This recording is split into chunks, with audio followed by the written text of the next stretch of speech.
My name is Lacey Davis, and I'm 34 years old. The text from my mother came in while I was standing barefoot in the kitchen, sealing a lunchbox with one hand and wiping peanut butter off the counter with the other. For half a second, I smiled before I opened it, thinking maybe she was asking if the kids wanted to come over this weekend, or if Ava still liked the cookies she used to bake just for her. Instead, I read, "We won't babysit your kids anymore."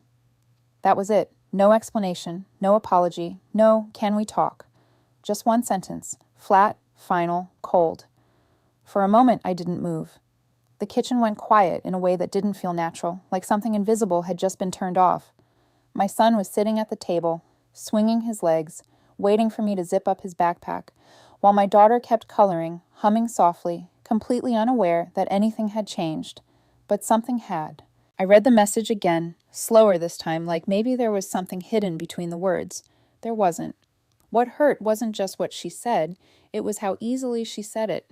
Like canceling plans, like returning something they didn't need anymore, like my kids were just inconvenient. And the truth was, this didn't come out of nowhere. For years, every time my parents helped me, there was always something attached to it. A sigh when I dropped the kids off, a comment like, "We already raised our children," a joke in front of relatives. Maybe we should start charging Lacey. Everyone would laugh, and I laughed too, because correcting them would have made it awkward, because explaining it would have made it worse, because somewhere along the way, I got used to pretending it didn't hurt. But it did, every single time. Standing there in my kitchen, staring at that message, something clicked into place, quietly, painfully clear. They didn't see helping me as love. They saw it as a favor, something they could take back whenever they wanted. No conversation, no warning, no concern for what it would actually mean for me or my kids, just a decision already made. I don't know how long I stood there before I finally typed back. My fingers didn't shake, my chest didn't tighten. I just wrote, "Understood." Then I locked my phone and placed it face down on the counter. "Mom?" My daughter looked up at me. "Are we going to Grandma's this weekend?" For a second, I couldn't answer. How do you explain something like that to a child? So I didn't. I smiled, softer than I felt, and said, "Not this weekend." She nodded like it didn't matter, but it did. From the outside, my family looked close. That's what everyone always said. My parents showed up to school events, brought food to birthdays, posted smiling photos with my kids, like they were the center of their world. People would say, "You're so lucky your parents are so involved." And I used to believe that, or at least I wanted to, because what they didn't see was the cost. My parents didn't help quietly. They helped loudly. Every time they watched my kids, there was always a reminder attached to it, not harsh enough to call out, not direct enough to sound cruel, but just enough to sit under your skin. My mom would sigh before I even left. My dad would joke in front of people, "This is basically a full-time job. We should be getting paid." Everyone laughed, and I laughed too. But the truth was, I wasn't just taking from them. I was giving too. They just never counted it. Their streaming accounts were mine, their online shopping membership was mine, their grocery deliveries were charged to my card. I paid for their cloud storage because my dad didn't want to lose his photos. I set up automatic pharmacy payments because my mom said it was too confusing. It wasn't one big sacrifice, it was 100 small ones, quiet ones, the kind no one notices because they don't make a scene. And I never brought it up, not once, because to me, that wasn't how family worked. If you could help, you helped. You didn't make someone feel small for needing you. But my parents saw it differently. To them, their help was something I owed them gratitude for, constantly, publicly, and mine was just expected. I noticed the difference a long time ago, especially when it came to my older brother. He could do no wrong. When he needed help, they gave it. No comments, no jokes, no conditions. With me, everything felt conditional, like every favor came with an invisible receipt, like I had to earn the right to ask. So I adjusted, I stayed quiet, I kept things smooth. I accepted the help and the weight that came with it, because I thought that was the price of keeping peace. Until that message. "We won't babysit your kids anymore." No conversation, no discussion, just done. And suddenly, everything I had been ignoring for years came into focus. This wasn't about them being tired. It wasn't about needing a break. It was about control. They could choose when to give, they could choose when to stop, but somehow I was never supposed to have that same choice. That was the part that hurt the most. Not that they said no, but that they believed they were the only ones allowed to. The next morning started earlier than usual, not because I wanted it to, but because it had to. Without my parents as a backup, every small gap in my day suddenly mattered. School drop-offs, work hours, pickups, meals, everything had to be planned down to the minute. There was no just in case anymore. I stood in the kitchen at 6:15 a.m., packing lunches while answering emails, mentally calculating how much earlier I'd need to leave work just to make it on time. My schedule didn't break, it tightened. At work, I kept checking the clock. Every meeting felt longer, every delay felt heavier, because now being late didn't just mean inconvenience, it meant failure. I looked into after-school programs, wait lists, extra fees, limited spots. Everything came with a cost or a delay or both. So I adjusted. I rearranged shifts, said no to things I used to manage, ate at my desk, shortened breaks, not because I couldn't handle it, but because I didn't have a choice. At night, the house felt different, quieter, but not peaceful, just full of everything I was carrying alone. My kids didn't fully understand what had changed. They just noticed the small things. Why aren't we going to Grandma's? Can Nana pick me up? Did I do something wrong? That last question stayed with me because it wasn't just about them. It was something I had been asking myself for years without realizing it. I hesitated before answering, not because I didn't know what to say, but because I didn't want them to feel what I had felt. That quiet confusion, that subtle sense that love could be taken back without explanation. So I kept it simple. Grandma and Grandpa are just busy right now. It wasn't the truth, but it was kinder. Days passed, then a week, then 2, and something strange started to happen. The silence from my parents didn't hurt the way I expected it to. There were no follow-up messages, no checking in, no, how are you managing? Just nothing. At first, I thought I would feel abandoned. Instead, I felt clear, because their silence wasn't new. It had always been there, just hidden under favors, and now it was visible. I stopped checking my phone, stopped expecting an explanation, stopped replaying their words, and slowly, something shifted inside me. Not anger, not sadness, something quieter, acceptance, not the kind that makes you forgive, the kind that makes you understand. I understood that I had been holding on to a version of them that didn't really exist. Supportive, reliable, safe. And now that version was gone, or maybe it never existed at all. The hardest part wasn't adjusting my schedule or finding solutions or carrying more responsibility. It was realizing the people I thought I could lean on had already stepped back long before they said it out loud. And once I saw that clearly, I stopped reaching. I didn't change everything overnight. There was no big moment, no announcement, just small, deliberate decisions.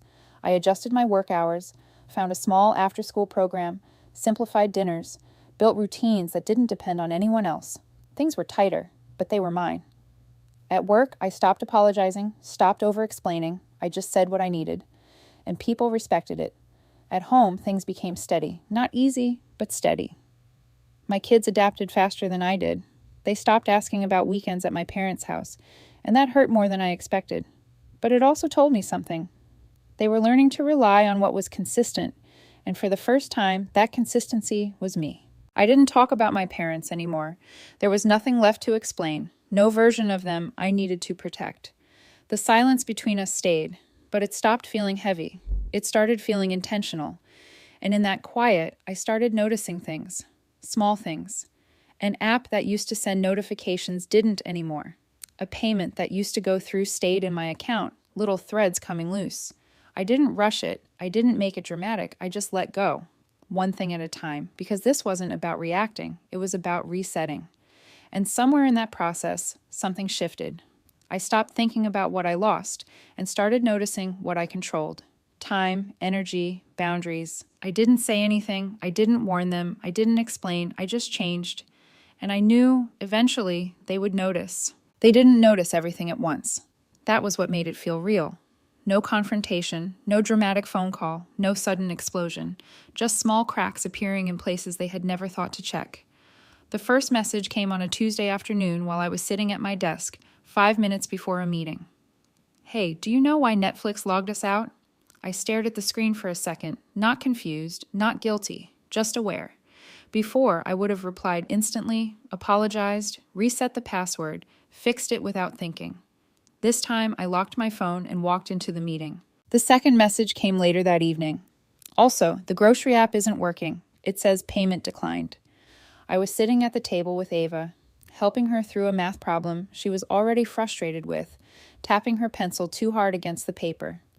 I put my phone face down again and leaned closer to her, guiding her through it step by step until her shoulders relaxed. By the time I picked up my phone again, hours had passed. I typed one sentence. I updated some of my accounts.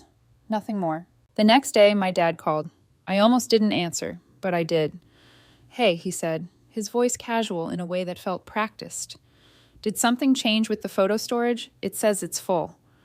I leaned against the kitchen counter, watching my son line up his toy cars on the floor, carefully adjusting each one like it mattered. "Yes," I said. "I adjusted that too." There was a pause, short but noticeable. "Can you put it back?" he asked. Simple, direct, expected. That question hung there, familiar in a way that used to trigger an automatic response in me. Fix it, smooth it over, make it easier. But for the first time, I didn't feel that pull. "I think it's better if everyone manages their own things now," I said calmly. Silence, longer this time. I could almost hear him recalculating. "What is this about?" he asked finally, a slight edge slipping through. I didn't rush to fill the silence. "You made a decision," I said. "I made one too." Another pause, heavier. "You're seriously doing this over babysitting?" he asked, disbelief mixing with irritation. I almost smiled, not because it was funny, but because that was exactly what they thought this was about.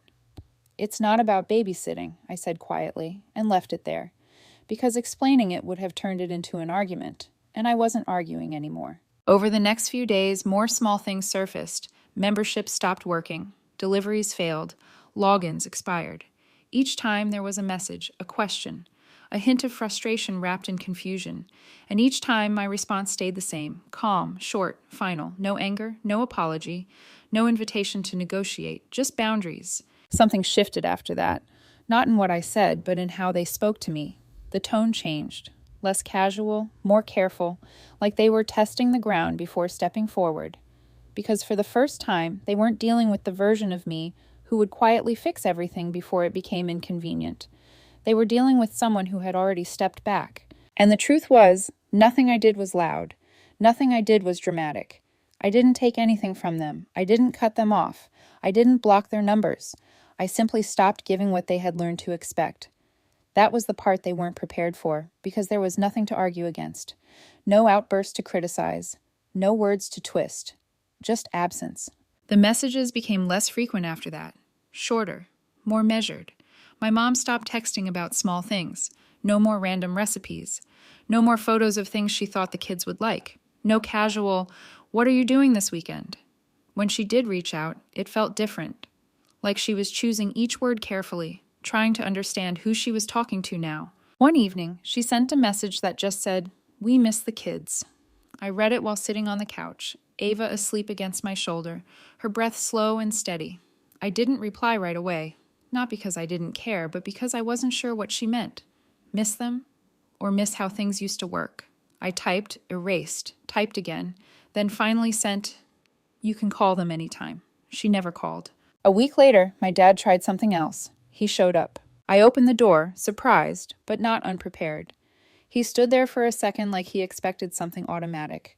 A smile, a step back, an invitation inside. The version of me that always made things easy. This time, I didn't move. "I was in the area," he said, glancing past me like he could already picture himself walking in. "Thought I'd stop by." I nodded once. "Okay." The silence stretched between us. He shifted his weight slightly, like he was waiting for the rest, for me to fill in the gap, to restore the rhythm he was used to. I didn't. "Are the kids home?" he asked. "They're inside," I said. Another pause. He looked at me then. Really looked this time, like he was trying to figure out what had changed and when it had happened.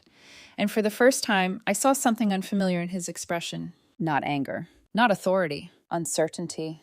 "You're serious about this?" he asked. I didn't answer right away. I didn't need to, because everything I had done over the past few weeks had already answered for me. "Yes," I said finally. The word didn't sound loud, but it landed heavier than anything I had ever said to him before. He stood there a second longer than necessary, like he was waiting for me to soften, to step aside, to turn this back into something familiar. I didn't. The hallway behind me stayed quiet, steady, unchanged. For the first time, he wasn't being led into a version of my life that adjusted around him. He was standing outside of it. "I just wanted to see the kids," he said, his tone shifting, less certain now. "You can call them," I replied. Another pause, this one heavier.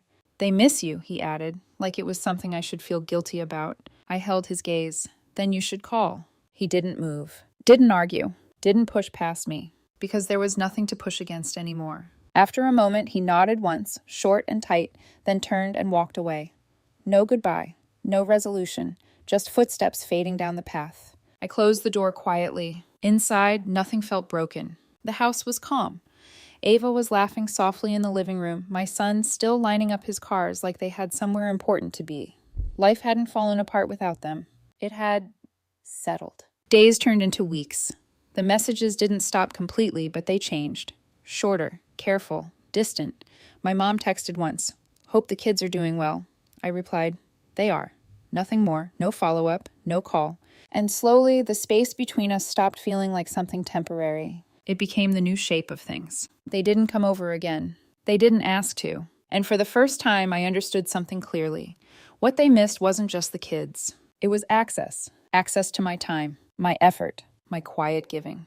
The version of me that made everything easy. But that version was gone. And this time, I wasn't bringing her back.